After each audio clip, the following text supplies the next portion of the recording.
So the rules are, as far as allocating these hits, is each team can only get allocated one hit. So I can't take, like before, when I was doing that little demo, like all 4 on them. No. We're going to take 2 of these and put them on 2 different tanks. Unprotected teams before teams in bulletproof cover. So that's kind of the same as before. Those unprotected before those guys that were dug in, that were in bulletproof cover. Same thing here. Unarmored before armored vehicles. So that still is the same as the shooting. And then armored vehicles with a lower rating before those with a higher top armor rating, because these are going on top armor. Well, these are all the same. So basically, I get to choose. So I don't want my commander, and I can only allocate these hits out to what was under the template. So I can't go, that guy over here is going to get, he wasn't under the template. Only these 4 can be allocated the hits. That's what makes that artillery blast kind of devastating, because you could pinpoint certain targets. If it targets by itself, well, guess where that hit's going to go on? So, he may go here. There's the 2 allocated hits out. Alright, it's the same now as what you're used to with shooting. They got to make an armor save. Do they make it? Do they not? Does it get blown up? And so forth. So I'm not going to go through all that again, but you use your top armor. In most tanks it's 1 against the anti-tank. In this case it's a 5. So they got 1. Oh, 7 in 6. My gosh, I rolled good. I can't do that in a game. So nothing happened. Now, if they would have failed, you do the firepower and see if they're bailed out or destroyed. If it glances, are they okay, or are they bailed out, and so forth. So it's the same as if a straight tank shot comes in. So let's do this again. Now we know how many's underneath that template, and we need a 4 to hit. I'm gonna roll horrible. Roll horrible! Oh my gosh, die. There we go, 2. I missed. So here's my second attempt. A 4. So I hit that time. So I normally, with my training, need 4, but it took the extra 1 to hit, so that means I'm going to add 1 to it. So now I need 5s. And nothing. Everybody's okay. Let's try it again. I ranged in, so I'm trying to range in. Miss. We're gonna fiddle with that. And oh, there we go. 3rd time.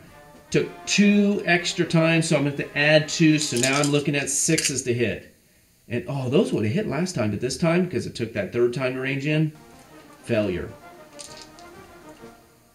So that's how artillery basically works.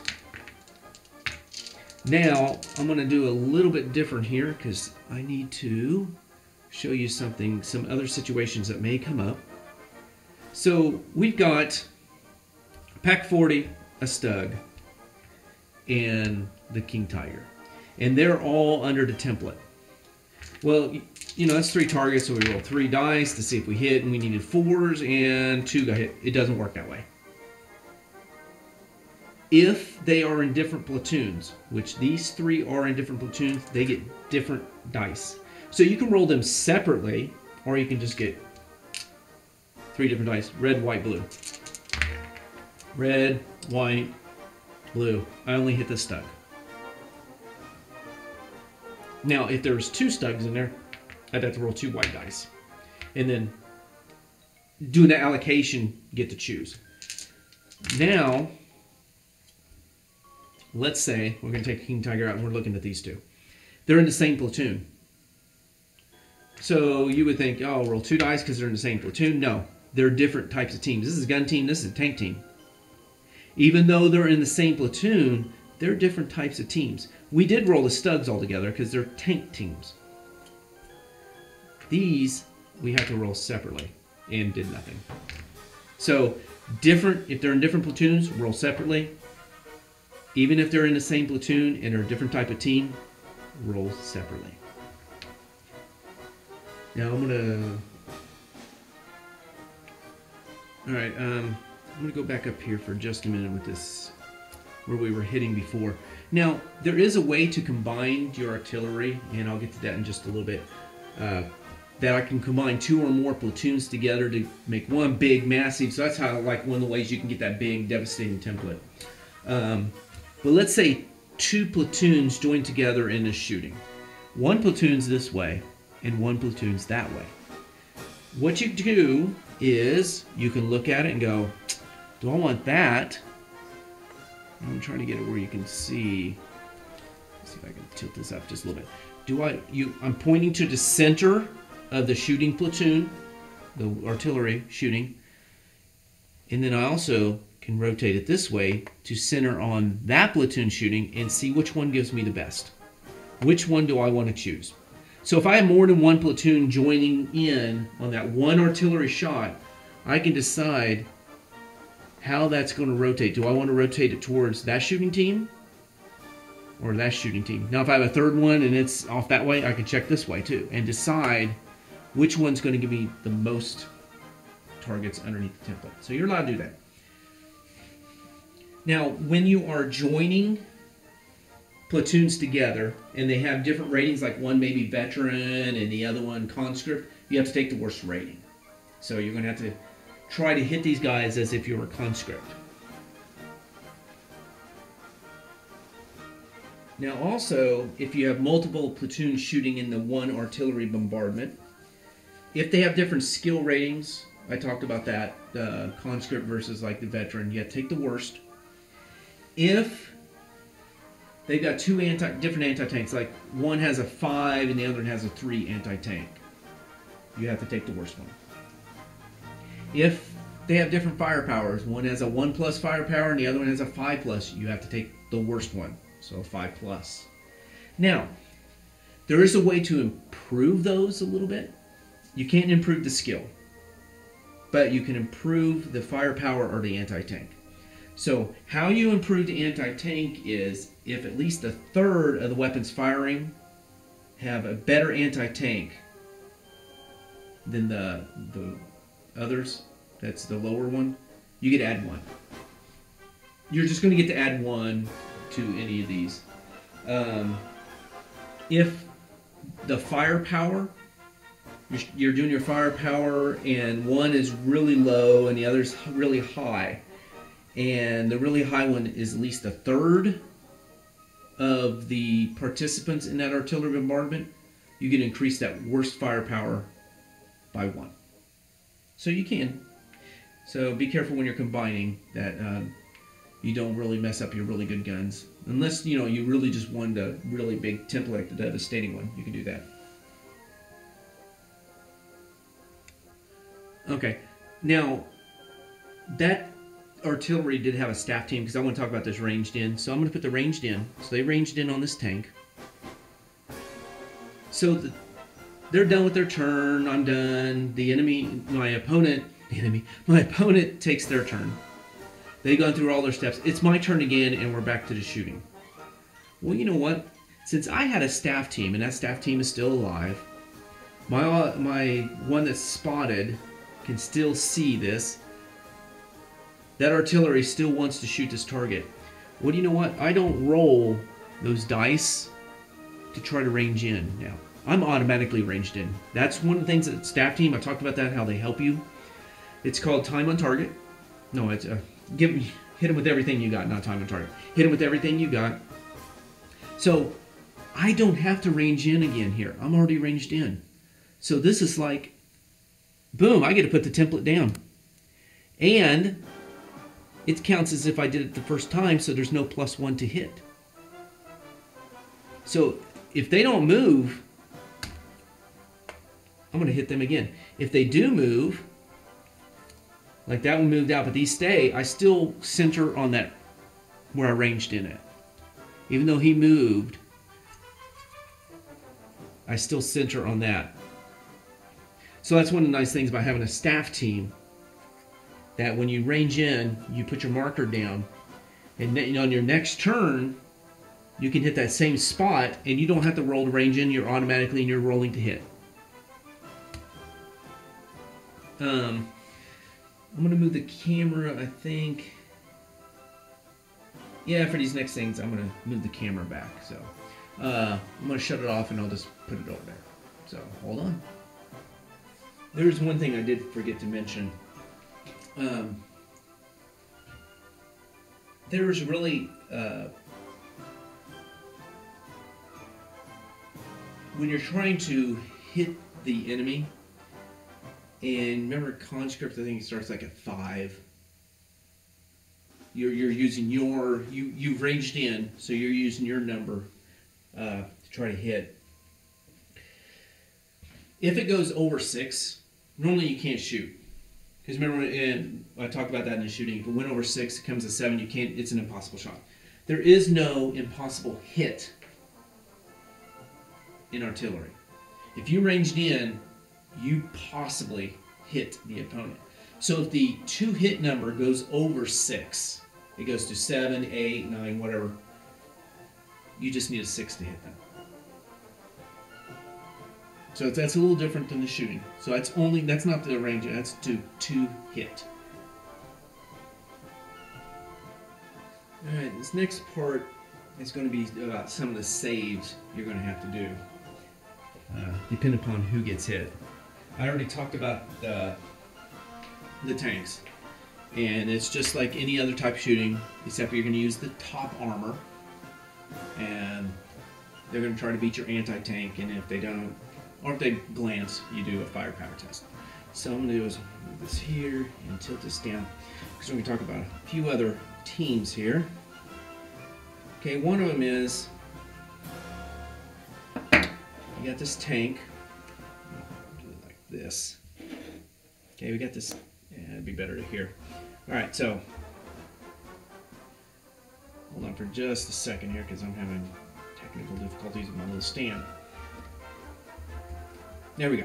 Okay, so I'm going to move this tank to here. So there are, these 3 are riding on this tank. And then the tank gets not put underneath the template, but it actually gets hit. So I rolled, I hit the tank. I ranged in, here I roll, and I rolled and hit the tank. Every one of these have to make that 5+ save. If they fail, dead. So if the tank is hit, they are also hit.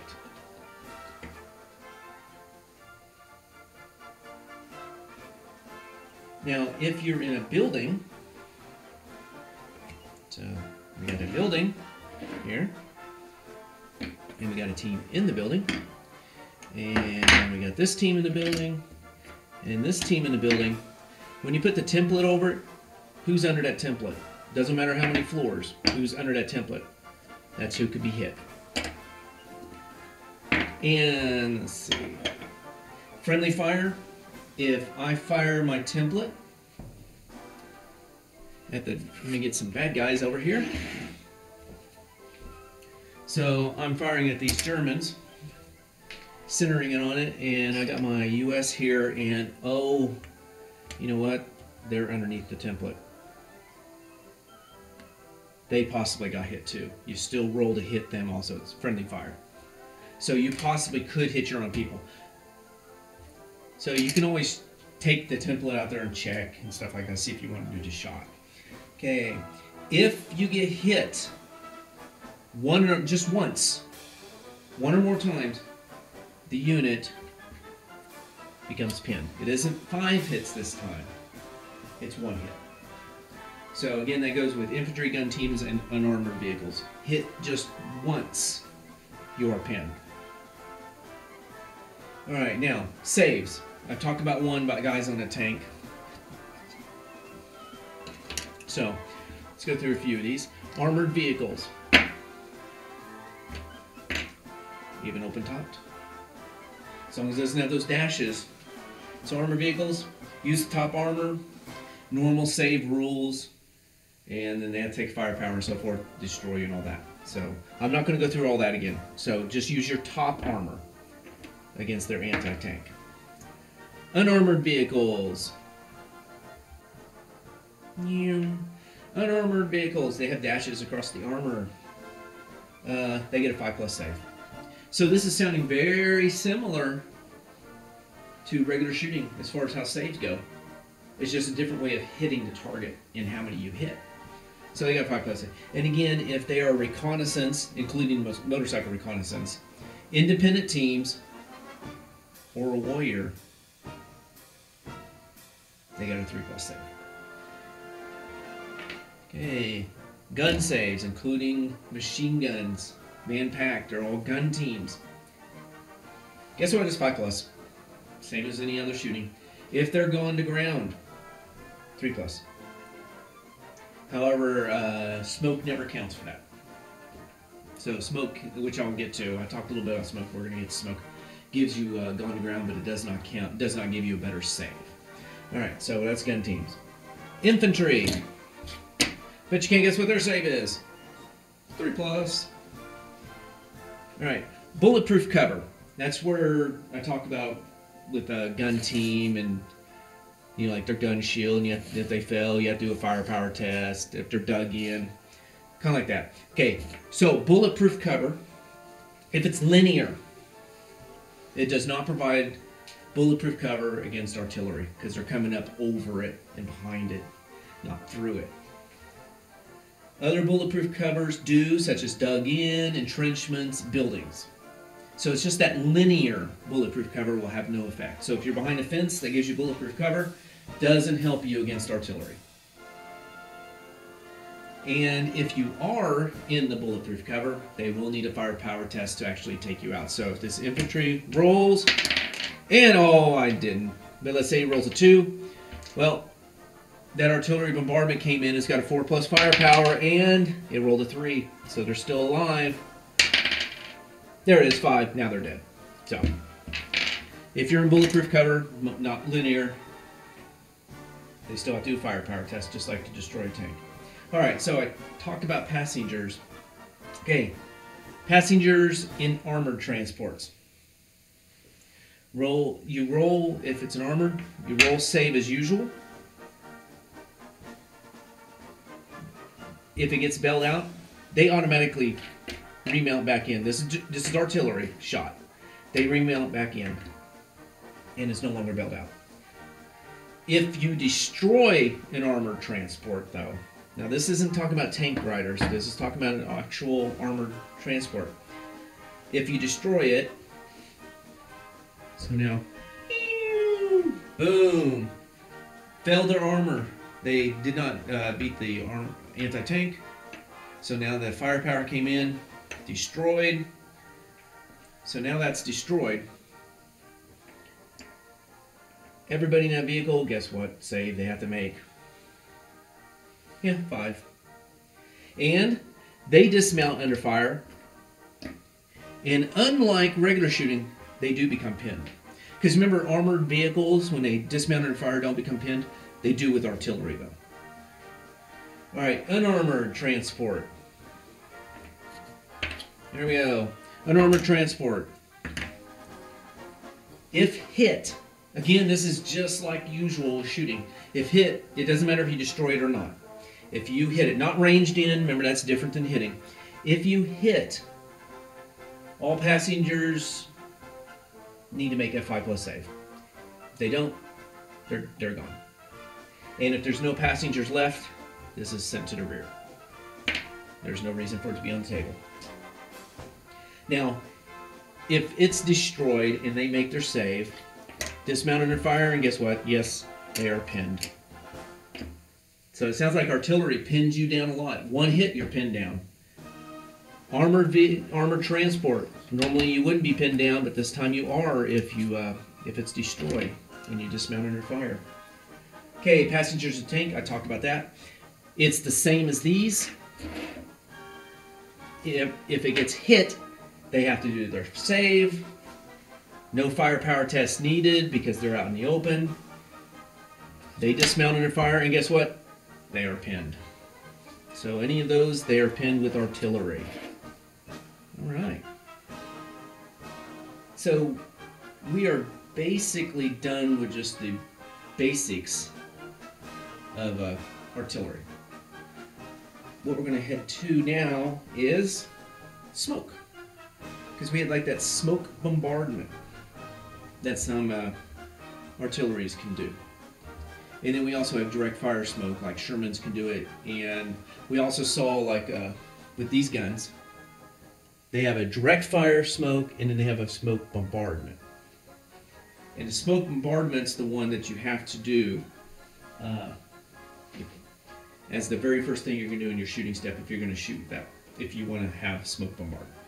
So, it would list, and we've gone through that in the arsenal. Smoke bombardment must be, again, I already talked about the first thing you do in your shooting step. Well, not the first thing, but if you're, it's going to be the first shooting you're going to do in the shooting step. However, remember that ranged in marker where you can do that repeat bombardment. Hit them when, you know, you repeat. Oh, put that ranged in marker. Next turn, I have a staff team. I can repeat and do it again. It doesn't work with smoke bombardment. Smoke bombardment, you're going to have to rearrange in every turn, even if it's the same spot. But it's got the same thing. You got to have your observer, line of sight, and it's got the same rules. It's just like any other artillery shot, except it just has a different effect. Except for you can't do the repeat bombardment. When it comes to the starting, your next starting step, and I told you the starting step is going to be one of the last things I'm going to talk about when I get through these main chapters, because there's so much of what's going on in these chapters that is in the starting step. So it's going to make the starting step make a lot more sense. Next is, how big is this smoke going to be? All right. It's basically going to be, for smoke bombardment, just the same size as this was, 6x6. So I just did some cotton balls on a, I think it's a piece of cardboard or cardstock or something. Just glued it down. And 2 inches tall. So 6x6 by 2 inches tall. That's the normal size for a smoke bombardment. One piece of the smoke bombardment. Now you may be able to get more. You may be able to get 2, like the double width. You may be able to get a double width smoke bombardment going. Where do you go where you can see it? There we go.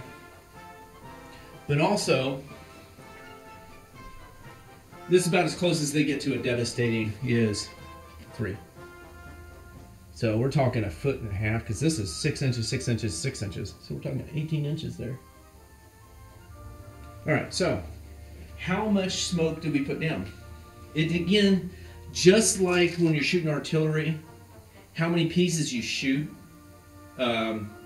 dictates how big the template's going to be. How many you're shooting with this dictates how many of these smoke bombardments you put in. So, if you're shooting 2 weapons, you get 1. That's still just shooting 2 of them. That's still pretty good. Get this much smoke. If you're shooting 1, you don't get any.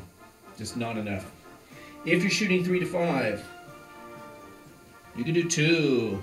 You get 2. If you're shooting 6 or more, you can do 2 or 3.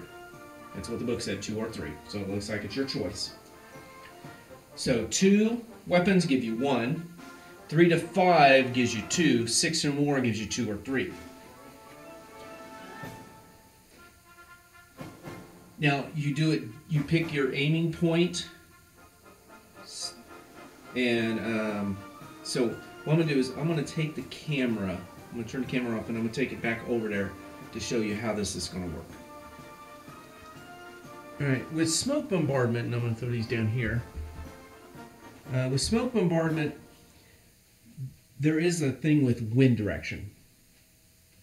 Anytime during the game, even before you start the game, anytime during the game, it could be in the opponent's turn to go, and you go, hold on, I want to see about this. It's wind direction. What direction is the wind blowing out here? Is it blowing this way, this way, this way, this way? Because that will affect these. And how you do that is on the template here. It has 1, 2, 3, 4. Oh wait, yeah, 1, 2, 3, 4, 5, 6. So what you do is it has an arrow. You point it towards the short table edge. Center it. So we're going to go after this guy again. So you center it. Well, you don't have to center it. You just do like this. I don't know why I said center. I was so used to the other shooting. The defender, whoever the mission, you'll find out when you do the mission, defender will get to roll first. So he'll roll, and I roll. Oh, that's a horrible place to roll. Here we go, 2. I roll the 2. So 2 says, here's the 2. It's pointing this. I'll show you. See if I can get in the camera here. Here's the 2, and it's pointing this direction. So that means the wind is blowing this direction. So if I get 2 of these, I center the first one on my target, and I just follow the wind direction. Now it's going to cover them. Now, let's say I was targeting this guy. Well, if I do that, this is going to go over here, and that's not so great.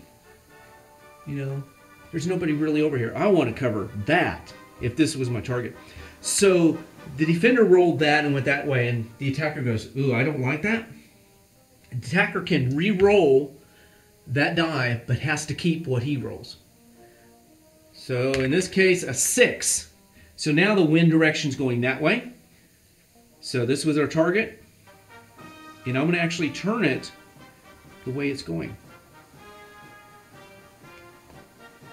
So now the wind took it that direction.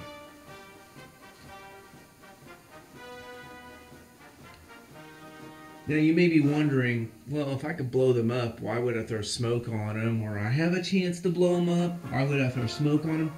Well, if a line of sight is drawn through the smoke, so these guys are under it, so yeah, they're definitely going to be. They can't see beyond 16 inches.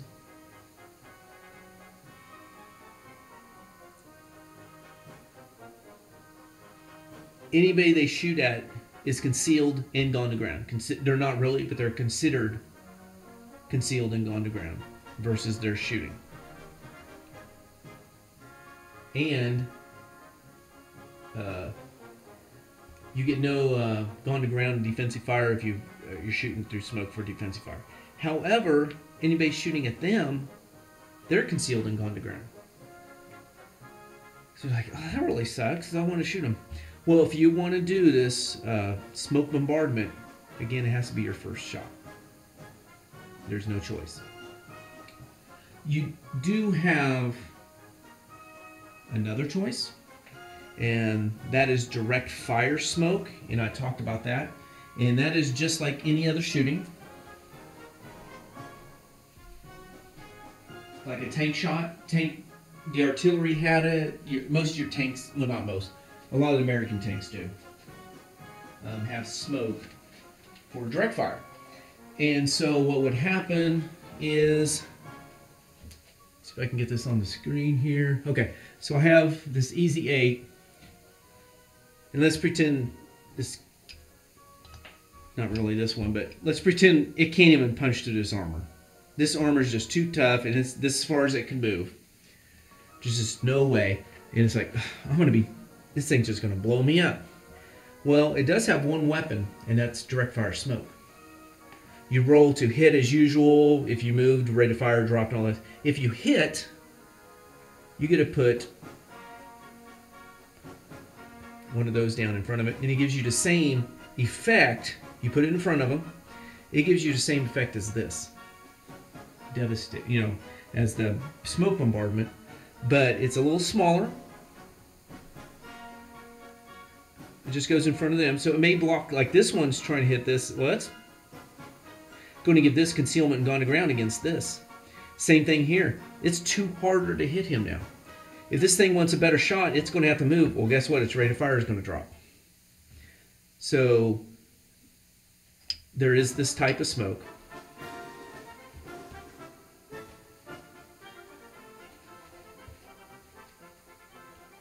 All right, what I'm going to do is I'm going to shut off the camera for a minute, and then because I got to move it over to what we're going to be talking about next.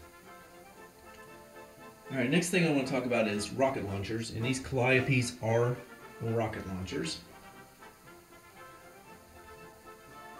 And one way you tell if they're a rocket launcher is like go to your arsenal, and if we look, where was it? Oh my gosh, I lost it. There, like this calliope here. So here's calliope.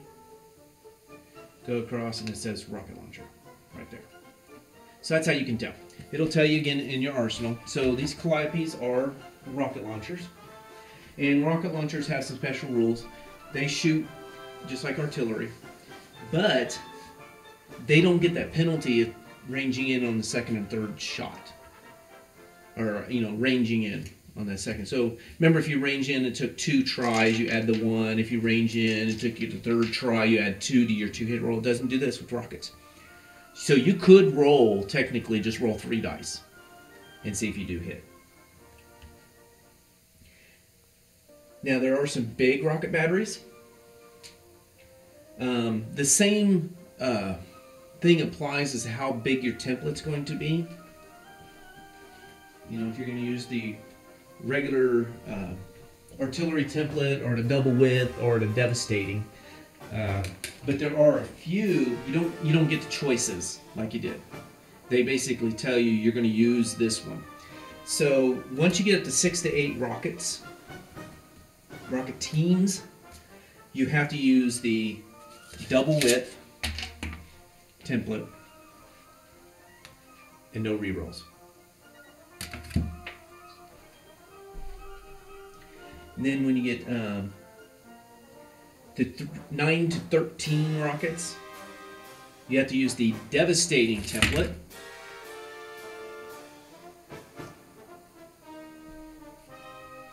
And you get to reroll failed 2 hits. So it's easier for you to range in, but you don't have the options of the templates like you do with regular artillery. Now, when rockets shoot, you have to place a piece of smoke, like a piece of cotton or something behind them, because they put out a big plume of smoke. So you want to put something to represent that they shot, so the opponent can see that. Now this includes even if they fail to range in. They shot, they failed to range in, you still put that smoke down on the ones that shot. What that does is the enemy's trying to spot them. If they're behind a hill here, so let's move them all behind this hill. Oh no, my calliope fell apart. So they're behind a hill. They can't see anything, nobody can see them, but their spotters can see that smoke, because that smoke's actually going up to infinity, technically. So the spotter can try to spot that smoke, and it just, it counts as if the rocket team's concealed, as far as it makes it one harder to see them. I mean, not to see them, but to range in. So they may be behind a hill. If they don't shoot, then they can't be targeted for that artillery because they can't be seen. But if they do shoot, then they can be targeted. And when it comes to your starting step, when you remove smoke, like your smoke bombardments or direct fire smoke, you also remove those smoke. So that's all I want to discuss about rockets. They are just another type of artillery. And then I'm going to head to the last piece. The last piece is Air Observer. And zoom out a little bit and go here. So Air Observer, for my purposes, it's not quite this, but I'm just going to use my plane as a demo. So, what is an Air Observer? And I'm going to probably call it AOP. Air, A, Observer, O, P, Post. So AOP. You'll see a lot of that, AOP. AOP. So Air Observer Post. It's an independent observer team. So he's just running around all by himself. He's not part of any platoon. So what I'm going to do is I will take my little plane, and he's flying around out here. So there we go.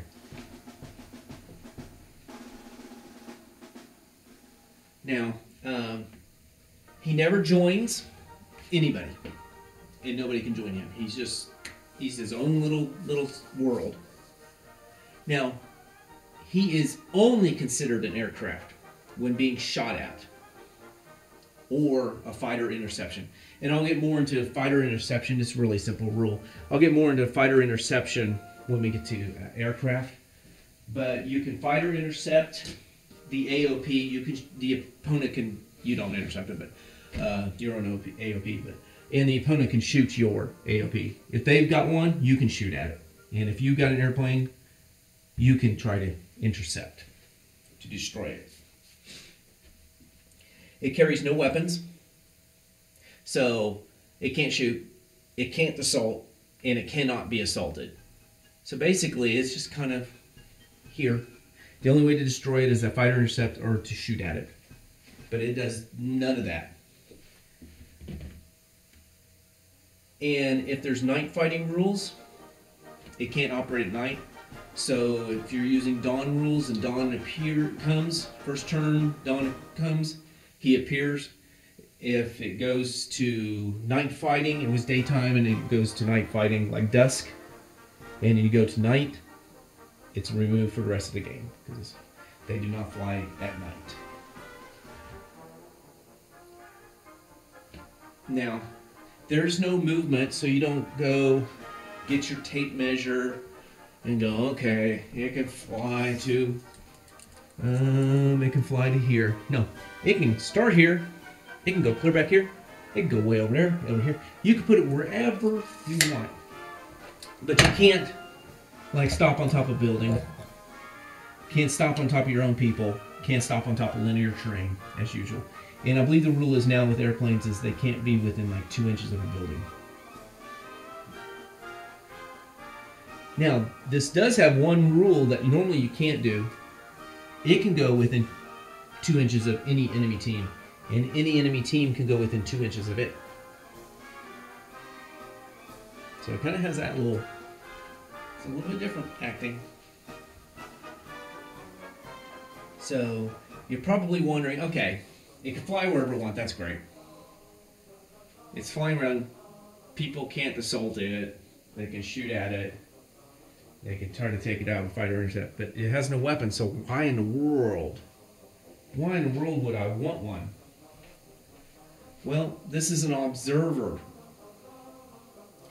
It acts as a spotting team for any of your platoons that have a staff team. So think about that. That airplane can fly anywhere on the table and act as a spotter. So you remember that, I'm going to zoom in. Oops, not like that. Let's see if I can get it. There we go. Remember that tank back here that you want to get that shot on that had concealment? Well, he flies in behind it. And if this is what he's trying to spot, he can be up to 16 inches away. So he's not even in the template area. Guess what? That concealment's not back here. You get to shoot it without that concealment on him. But again, that AOP can only observe for one platoon. So he can't observe for this platoon and then observe for another platoon. So you have to decide who he's going to observe for. And they have to have a staff team. Now you draw a line of sight to and from the aircraft model, not from the stand. So you don't look down here and say, huh, yeah, I can see under that to see that. No. What does the aircraft see up here? So up here, what do you see? So don't use the stand. And must be within 16 inches of your aiming point. So that's kind of nice. You don't have to be right on top of your aiming. Now, one of the nice things is, remember your observers can't move and observe, spot. Well, this guy's different. He can move and still spot. He can move and still spot. So he's one of the few observers that can move and still spot. If you're using the all guns repeat, remember that ranged in, Next turn, I don't have to roll to range in. I'm automatically ranged in. If he was used, oh no, fell off. If he was used for that, he was the spotter, he still has to be able to see that spot. Now, he can move as long as he still sees and he's within 16 inches. He can fly over here. As long as he's within 16 inches and can still see, you can use him. So he can be used for the all guns repeat. Now, you're also going, okay, that's kind of nice. He gets rid of the concealment and all that. That's great. Move around, great. There's one other special rule that this guy can do. If you fail your third attempt to range in, he lets you re-roll it. So you technically get 4 chances. Now it's only the third attempt he lets you re-roll, not the first. So, but you get that extra attempt. So he can get rid of concealment. Guys behind a hill, you can't even see him. He can get behind that hill. And he's going to give you that re-roll on that failed third attempt if it comes to that. Now, how do you shoot an AOP? Well, first of all, your opponent, let's say that's your AOP out there. So that's your aircraft. The opponent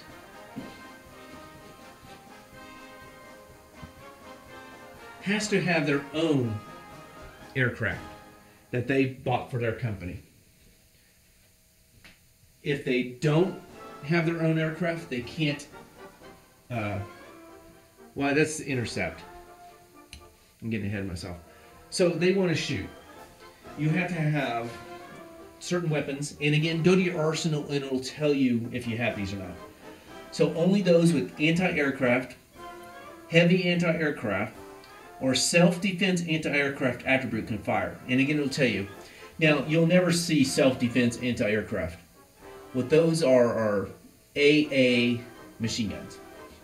It's a little tricky, but I'm going to show you real quick what a self-defense. I'm going to zoom back out so I can do this book. Okay, so if you look like at the Sherman, it says 50 caliber AA machine gun. AA machine gun. That's a self-defense machine gun. Now, if we go to anti-aircraft, it spells out anti-aircraft, anti-aircraft, anti-aircraft. So I'm going to say heavy. So there is a difference between AAMG and anti-aircraft. So it's very important to get that. So the AAMG, like what's on the tank and stuff, is a self-defense anti-aircraft. So let's go through it again. Only those with anti-aircraft, and it'll actually spell out anti-aircraft, heavy anti-aircraft, and it'll spell all that out, or self-defense anti-aircraft, which is that AA machine gun, can fire at that aircraft. Excuse me. Anti-aircraft weapons being towed or carried as passengers in transport vehicles can't shoot. Now, passenger-fired anti-aircraft is okay. You're talking about your anti-aircraft is loaded up in the truck and they're being transported somewhere. You must have line-of-sight to aircraft and within range of the weapon shooting at the aircraft. So again, you don't look at the stand. When you're looking at line of sight, you look at the plane. So don't worry about the stand. And also, your range is increased 8 inches. So instead, like a rifle, not a rifle, of course, is an anti-aircraft can't shoot at it. I'm just giving an example. The rifle would normally only be able to shoot 16 inches. Well, if it was anti-aircraft, it could shoot 24 inches at the aircraft. Okay, if you shoot at the aircraft, you can't move at the double, dig in, shoot, or assault your next turn. You shoot this aircraft on the opponent's turn. So if it's my turn and that's my AOP, they're going to shoot it on my turn. And basically, they're going to shoot it when I start using it. When I want to use the AOP, they're going to shoot at it, if they want to. However, if they shoot at it, they can't move it to double. What shot at them, I should say. What's shooting at them can't move it double. It cannot move dig in. It cannot shoot or assault next turn. So that means if they're shooting at that next turn, on their turn, it can't shoot. Because it shot at that aircraft on my turn. Now, any weapon that shoots may not conduct defensive fire if later assaulted this turn. So they can't even, if they shoot that aircraft and I'm ready to assault them and they're going to do defensive fire, if they shot at the aircraft, they don't get that.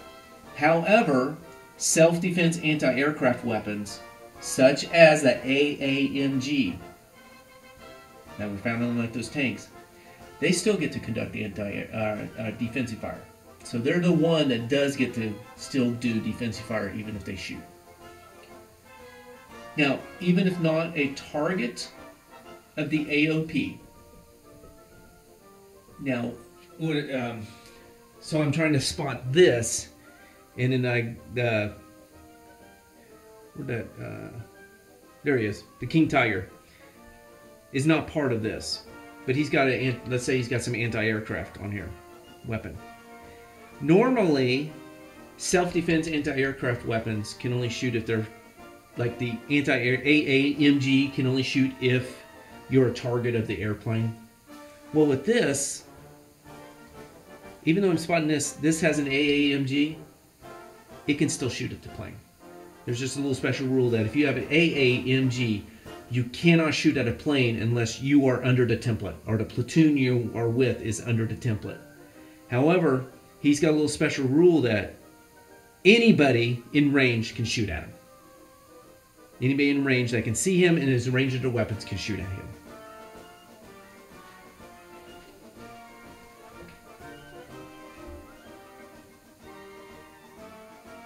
Now, I'm not going to get into how you destroy it, because if you want to, you can read about the plane, how planes work. Because it's the same rules as trying to destroy that as trying to destroy anybody's fighter aircraft coming in. So when I get to that, I'll discuss it. I just want to show you a little that there are some differences between the regular aircraft, fighter aircraft, and this. Now, there is one thing that the opponent can also do to get rid of it is fighter intercept. And this is where I started heading with before, and I kind of got ahead of myself, and that's with, they have to have their own aircraft in their company. If they didn't purchase the aircraft, they can't do this. So, these guys did. They got an aircraft. So, we can zoom in a little bit here. So here they come in. Now, if the opponent has air support, they can try to intercept the AOP, Air Observation Post, at the beginning of their own turn. So this is different. Normally, all trying to destroy the aircraft happens on whoever owns the aircraft. The opponent does it on their turn. Well, the opponent does it on their turn. This sounds kind of confusing, doesn't it? Let me try it again. If that's my AOP, the opponent shoots the AOP on my turn.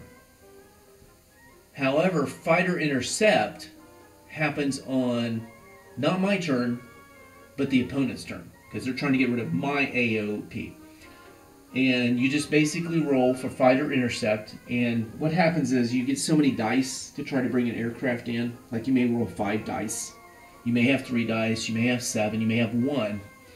If you roll a 6, you successfully did a fighter intercept. So if you want to do that, and you roll a 6, the AOP is destroyed. That means it's gone for the rest of the game. Now, if he decides he wants to intercept my aircraft, I can try to roll, and I've got not only the AOP, but I have a fighter aircraft. I have another aircraft that's for fight. You know, it comes in and does bombings and strafing. I can try to intercept his aircraft, and if I'm successful, I prevented him from destroying the AOP. So, that's a little bit about, and we'll get more into aircraft, but I just wanted to let you know that there is this awesome tool that you can use, and I think I'm going to actually get the model and stuff. I just recently started using the AOP, but it's an awesome little tool that you can use to help your artillery find their targets. So that's all I got for this. I think the next chapter is assault. Oh, that's gonna be another monster one. Okay, so that's all I got for this. So have a good game.